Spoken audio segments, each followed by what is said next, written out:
Good afternoon. Good afternoon.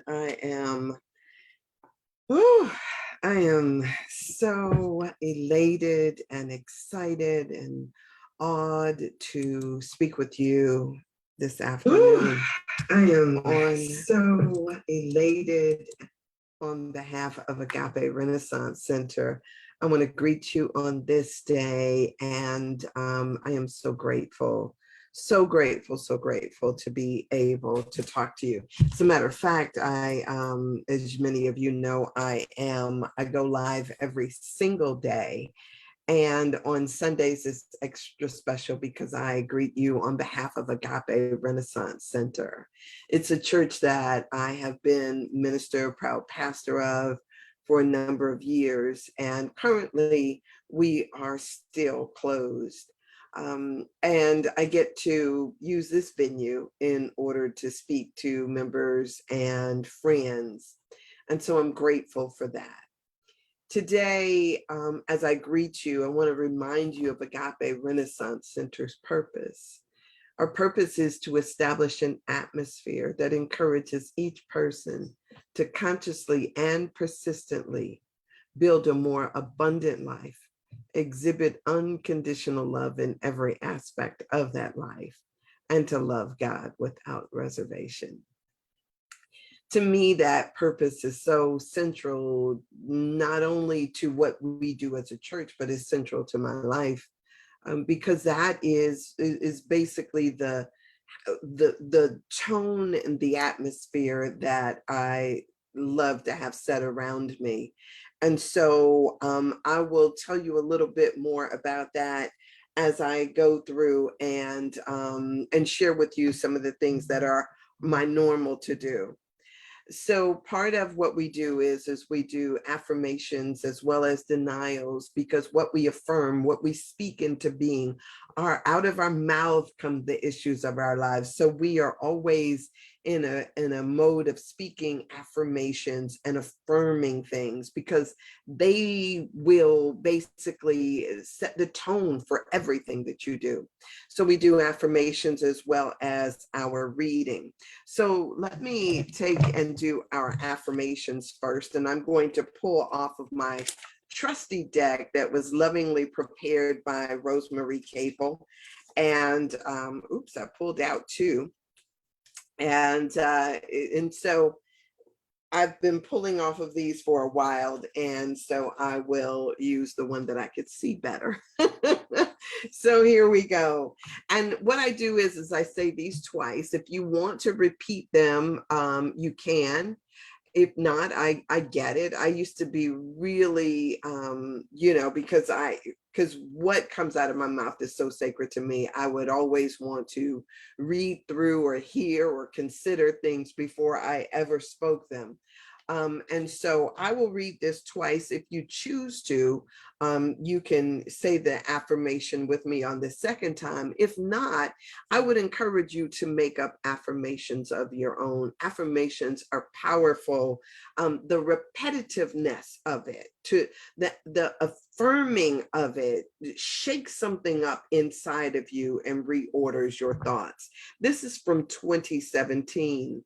And it says, by focusing on the best in my life, I give them power to grow and multiply. So here we go again. By focusing on the best things in my life, I give them power to grow and multiply. What you speak about, you bring about. So if you are focusing on the best things in your life, what you do is you lift them, you raise them, you transform them. And so that becomes part of that. Here's number two. I easily stay focused on my objectives despite interruptions and distractions. I'm going to say that again. I easily stay focused on my objectives despite interruptions and distractions. Here's the next one. With every breath I take, I am bringing more and more focus into my life. That feels good. Breath work is powerful. With every breath I take, I am bringing more and more focus into my life. Practice that, right? Practice that. Today, I bless my being with perfect mental clarity. Ah, that's good, right? Today, I bless my being with perfect mental clarity. Yes, speak it, and you will be it. And so it is. Amen, amen, and amen. That is so good. I thank you, Rosemary, for those and their ongoing givingness to all that we do. So today I am going to share with you out of my trusty little Science of Mind book here, a reading from today's meditation. These are written, his last, Dr. Gordon is what I'll call him. And so this one is for Sunday, August 7th, 2022. To be or not to be. And this is a quote from Aristotle. It says, if one way be better than another, that you may be sure it's nature's way. This is good. Yeah, and I want you to stand by for my message because this is good. From Ernest Holmes, within each of us is an indestructible and eternal God-intended person, a perfect being, our perfect being. So here it is. In our backyard, this is Dr. Gordon speaking, I was in our backyard, ready for a visit from our grandchildren. As I readied their play area, I noticed a swarm of big yellow and black honeybees buzzing around the plants. I grew a little concerned, fearing that they might sting the toddlers, so my mind went to how I might prevent it. That was the beginning of a deep rabbit hole. My initial concern spilled into contemplation of bees. I thought, it's only natural the bees might think their job is to protect their hive. That led me to the idea that they might think their purpose is to protect their hive and gather food for their colony. But the byproduct was most important, honey. I imagined them pollinating fruit, flowers, plants, and all of life. Nature's spirit knows their purpose is to pollinate life. Nature is a mirror. What we believe we are producing and what others believe our purpose is pale in comparison to what we are here for. Once we understand that, we open ourselves to be truly productive and purposeful. The affirmation that goes with this, my very being produces good in untold forms, good that impacts people and places I don't even know. And so that is, amen to that. That was good. Today is a really interesting talk for me because one of the things that I do is I sit in meditation. I do this every day. I sit down for meditation and watch what comes up. I watch what comes up in my mind and or to me, that is revealed to me. And so today, as I sat down, I uttered my usual speak to me, that request that says that I am in audience, ready to receive. And so as I sat there, my mind floated to many different things, ideas about my yard and my garden and the things that were around me. This past week, I downloaded an app on my phone. The app was an app that is one of those plant identifier apps. And as I have been intrigued by this book that I read not too long ago about the religion with no name, I have been curious about everything that grows around me, the things that refuse to die, that come back over and over again. Because in this particular book, it talked about how there were certain things that appeared natural to the environment that was added to wine that gave people these amazing visions. And so what I've been up to lately is going around and taking pictures in the little app, asking the question, what is this plant?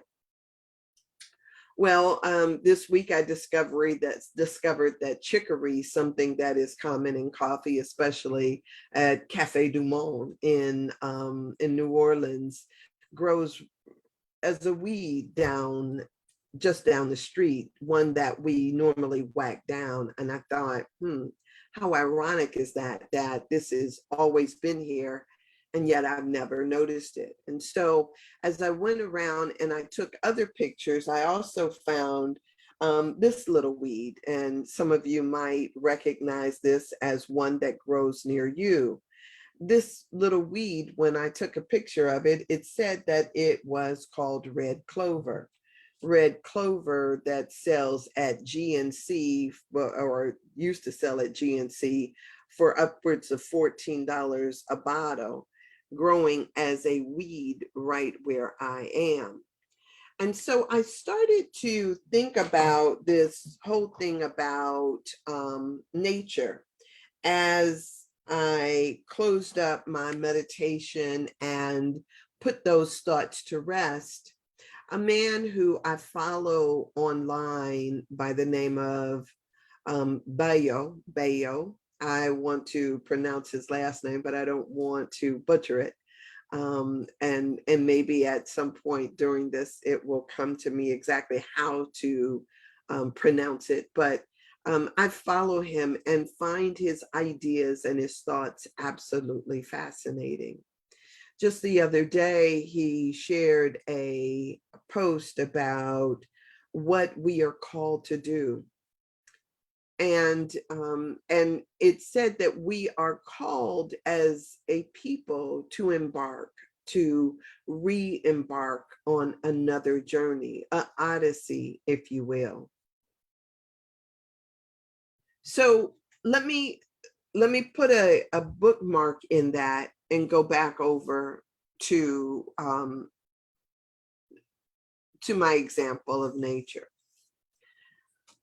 When I talked about this and how these grow plentifully in yards all around me, and I received a message back saying that the soil was probably toxic. The soil was not fit for the things that we might consume. And so unless it's organic soil or an organic yard, we might not want to partake of those.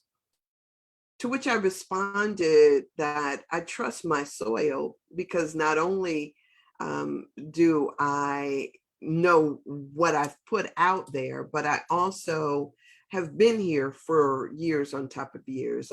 Since I'm a gardener, I also compost.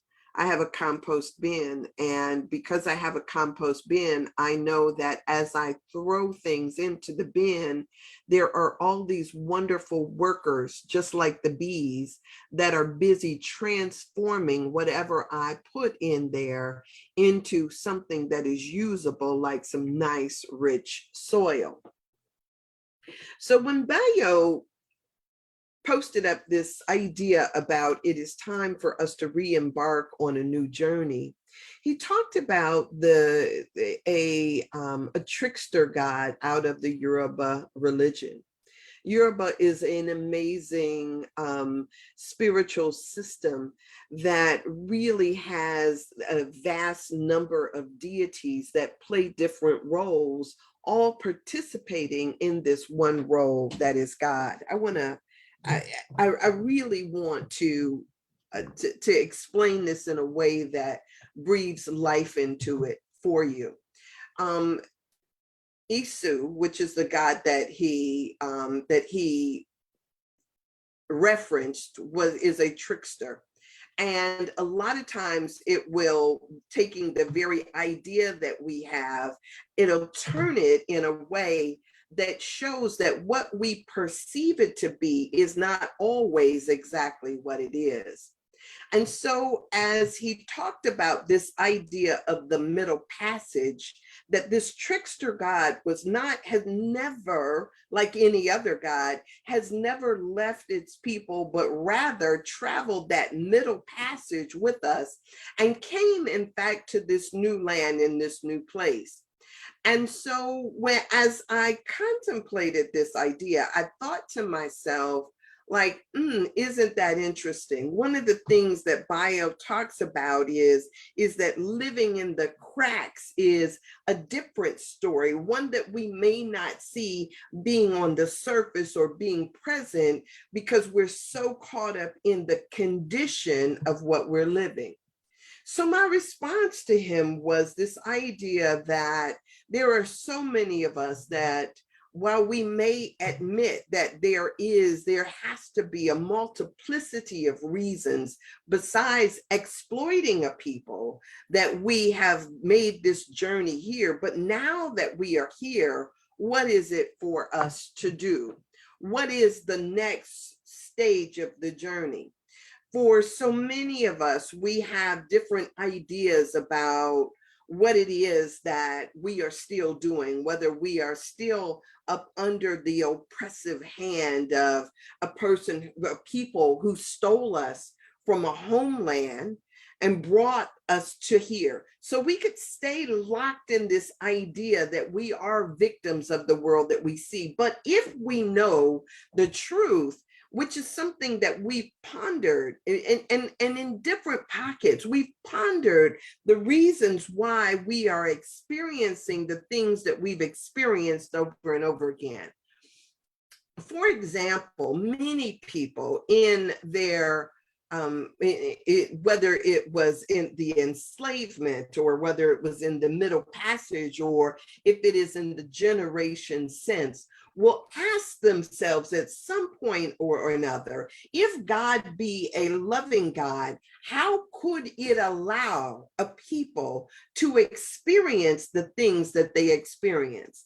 And if we were to assume that God was not aware of this, then how could it be all powerful, everywhere, equally present, all knowing, and all the things that we attribute to it, and still be a God? One that we could respect, unless, of course, we acknowledge that there are times at which what we think we see isn't always as it appears to be. In the Bible, in fact, it says that everything that exists comes from that which does not appear. And so when we see it manifest, we want to give it meaning based on our own understanding, rather than seeing the possibility of what may lay beneath the surface.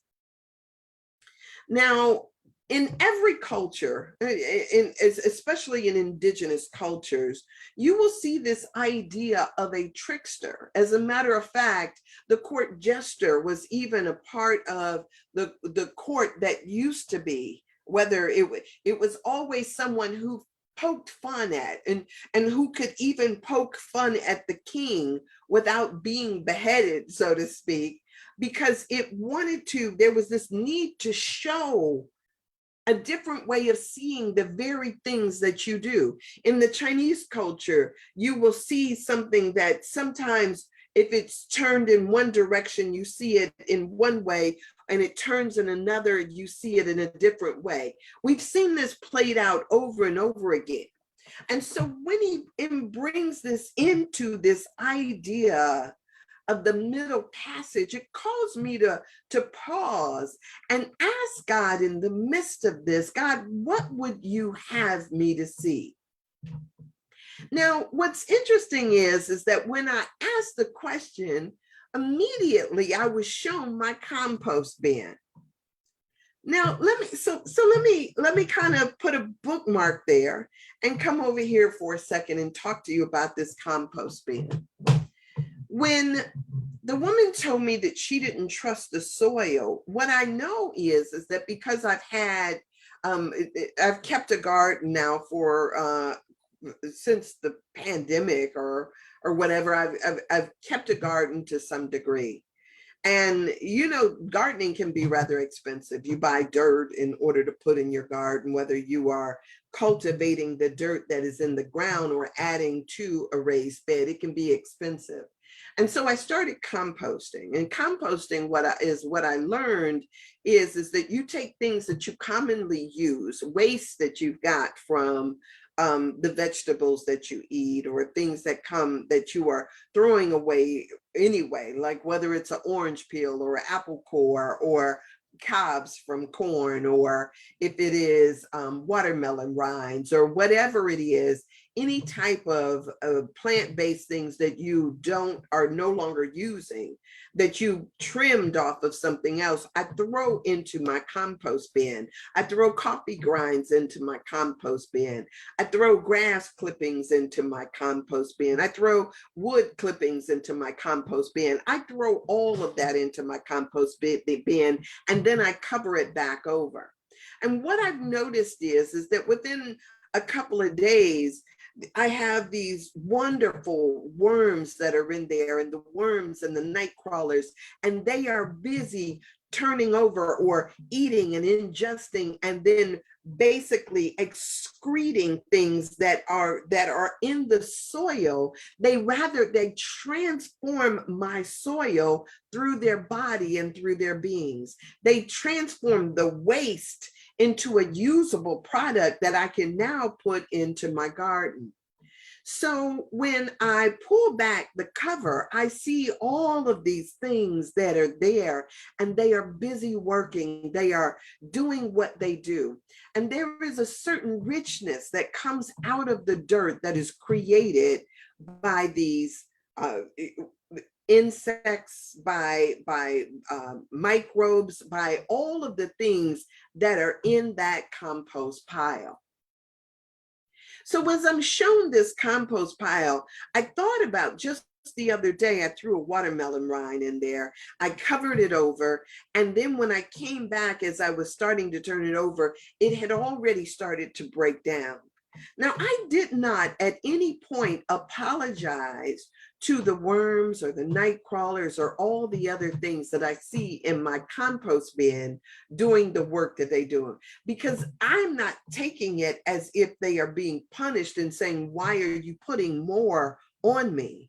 But rather they are in my compost bin because it is a place where they get all that they need right there in that bin. As a matter of fact, they seem happy to do what it is that they are doing because that is what they were born to do. Now, if I look at and I were to think that somehow that they are, there's something inherently wrong with me feeding or adding to this compost bin, if I had that feeling, does it necessarily mean that it transfers my feeling about it, does not therefore transfer onto the worm? All they're doing is saying, all right, cover us back up so we can get to work and do what it is that we could do. So I had to ask the question, like, wow, okay, this is the image that I received when I asked about it. And so if that be the case, that they are doing what they are doing, what does that mean for me? What does that mean for us as a people? And it came back to me is that your estimation about what it is that happens to you does not change the fact that your responsibility is that you are a people that are transformers, and it is your responsibility to transform.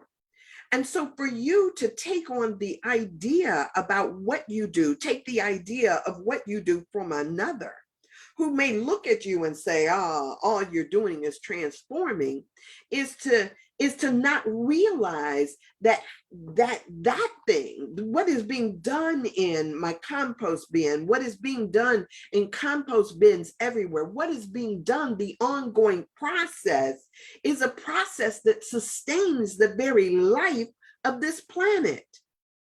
It may be in a small space, but it is still transformative nonetheless. So we come here and we hear this Jesus that says, what is ours to do? And he says, forgive 7 times 70 when asked how often we are supposed to forgive. Not get caught up on what a person has done, but rather that it is our job to transform it. And so if I claim to be a transformer, that no matter what you give me, what I give you back is love. If you look at our people, if you look at people of color the world over, what they do is love. As a matter of fact, they transform whatever it is they receive. If you kill an animal and you give only the throwaway parts, what do? We transform it into something amazing, a delicacy. So whether people are eating chitlins to this day, or taking and making chicken wings and wingdings and whatever it is, there is something about people of color that they transform whatever they get. You give them a box and they turn it into a basket. You give them a heartbeat and they turn it into a song. Whatever it is, there is this ability to transform things. And so when we come here and we have been transformers, not just of things in our lives, but transformers on a social level, when we see how we've transformed society, it's not for us to get caught up in, wow, we got more stuff to transform, but rather get to work doing what it is that we do. And so when he says to me in this idea, and this wonderful concept of embarking on a new journey, I started to question whether or not we can trust that this will work on our behalf. I asked myself the same thing of my compost bin. I asked myself the same thing of this planet. Can it continue to trust when it doesn't seem to be receiving the appreciation and the love that it deserves for its sustaining, it being the ground of our being and sustaining our life? And so as I wrestled with these ideas and I thought about it, I thought, isn't it amazing that what we do as transformers of things, we don't have to necessarily get caught up in that we do it, but just that we do what it is that we do. You guys, this idea is a beautiful concept to me, because what it does is it allows us to hold a mirror up to ourselves and to ask ourselves questions about what it is that we do and why. And so if it is that we are transformers, that we transform ideas, that we take hate and we make love, if what it is that we do is transform how people see themselves, if we are to transform fashion or transform sports, or if we're to transform our relationships, yes, we've been through a lot. Yes, there was a lot that has been done, whether it's been through the Middle Passage or whether it's been the trauma that has been like plaguing our communities, our neighborhoods ever since. Whatever it is, what we know is that we are resilient. We have been resilient, and all we are called to do is to continue in this resilience that we've already done, that we've always done. As Jesus hung on the cross, he looked out and he said, Father, forgive them, for they know not what they do. It's so interesting because as I think about that, even in this moment, we don't know what we do. We don't know the effect that we have on others. We don't know even, even in the context of where that statement was made, we don't always understand. But what we know is that we do by necessity because it's in our nature to do so. When we learn how to forgive, when we continue to operate in the ways that we operate, what we do is we transform, and that transformation is powerful. So as I contemplated the idea that was shared, I thought about all the things that we need to forgive. I thought about all the ways that we need to trust in order to embark on a new journey.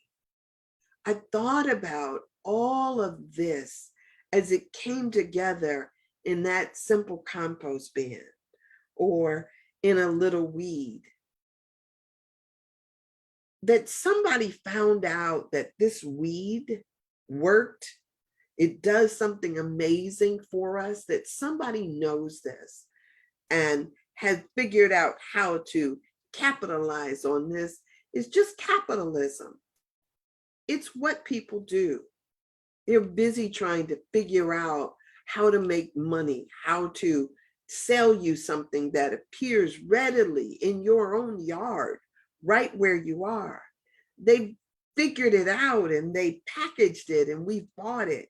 We can get caught up and say, oh man, we've been tricked. The trickster has done a flim-flam move on us. But that would be to miss something else that's beautiful. Not only does it say that a man is worthy of his hire, right? That we, the process that it takes to go from here to here is worthy of somebody paying for it. Sure, we can say that. But to also come into the awareness that the trickster, whether we call him Isu or whatever else it is, the trickster has always been present too. I mean, if you think about it, way back in the Garden of Eden, there was this thing called a serpent. The serpent tricked Eve into eating from the tree of the knowledge of good and evil. And then Adam says that woman tricked me, the woman beguiled me, and she gave me this apple and I did eat. We could sit there and we want to and desire to remain in our ignorance, in our unaware, or we could bite that darn apple and see the rabbit hole, see how deep it goes. We can see what it is that we are to learn. We can begin to embark on this and trust that the journey, while it may not take us to the same place, it will take us someplace. And no matter what happens to you, because you are a transformer, because you are love, you will be just fine. There is an uncertainty in all of life. Tomorrow is not promised, right? Not even the next minute. It's not promised. But what we do know is that we survive. So there is a part that I want to invite you this week to just open up and expand your vision, to expand your ideas around what's possible, expand what it is that you see. How is it that the very thing that you look at can be something that you didn't even know was apparent? How can we change our vision to see everything around us as being part of this one God idea, this one amazing idea? How can we? I challenge you today. I challenge you today and every day to look upon all of this with new eyes, with a new way of being, with a new way of seeing. and see what it is that that trickster has for you. Oh, yeah, this has been an amazing, amazing meditation.